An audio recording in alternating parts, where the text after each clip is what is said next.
ಚುನಾವಣೆಗೆ ಕೇಂದ್ರ ಅಸ್ತು ಅಂದಿದೆ. ಕೇಂದ್ರ ಸಂಪುಟ ಸಭೆಯಲ್ಲಿ ಮಹತ್ವದ ತೀರ್ಮಾನ ಆಗಿದೆ. ಪ್ರಧಾನಿ ಮೋದಿ ನೇತೃತ್ವದಲ್ಲಿ ಸಂಪುಟ ಸಭೆ ನಡೆಯಿತು. ರಾಮನಾಥ್ ಕೋವಿಂದ್ ವರದಿಗೆ ಅನುಮೋದನೆ ಸಿಕ್ಕಿದೆ. ರಾಮನಾಥ್ ಕೋವಿಂದ್ ವರದಿ ಅನುಮೋದಿಸಿದೆ ಮೋದಿ ಕ್ಯಾಬಿನೆಟ್. ಲೋಕಸಭೆ ವಿಧಾನಸಭೆಗಳಿಗೆ ಏಕಕಾಲದಲ್ಲಿ ಚುನಾವಣೆ ನಡೆಯುತ್ತೆ. ಚಳಿಗಾಲದ ಅಧಿವೇಶನದಲ್ಲಿ ವಿಧೇಯಕ ಮಂಡನೆ ಮಾಡೋದಕ್ಕೆ ಕೇಂದ್ರ ಸರ್ಕಾರ ಎಲ್ಲಾ ರೀತಿಯಲ್ಲಿಯೂ ಕೂಡ ಸಿದ್ಧತೆಯನ್ನ ಮಾಡಿಕೊಳ್ತಾ ಇದೆ.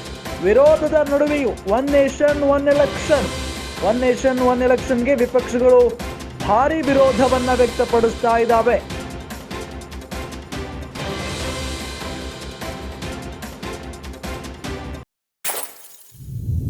ಆದ್ರೆ ಇದರ ಉದ್ದೇಶ ಒಳ್ಳೆಯದು ಅಂತ ಹೇಳಿ ಮೋದಿ ಸರ್ಕಾರ ಹೇಳ್ತಾ ಇದೆ.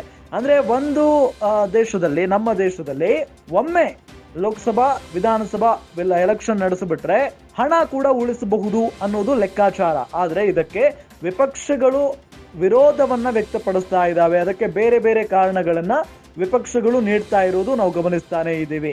ಆದ್ರೆ ವಿರೋಧದ ನಡುವೆಯೂ ಒನ್ ನೇಷನ್ ಒನ್ ಎಲೆಕ್ಷನ್ ನಡೆಸೋದಕ್ಕೆ ಈಗ ಅವಕಾಶ ಅಥವಾ ತೀರ್ಮಾನವನ್ನ ಮಾಡಿರೋದು ನಾವು ಗಮನಿಸ್ತಾ ಇದ್ದೀವಿ.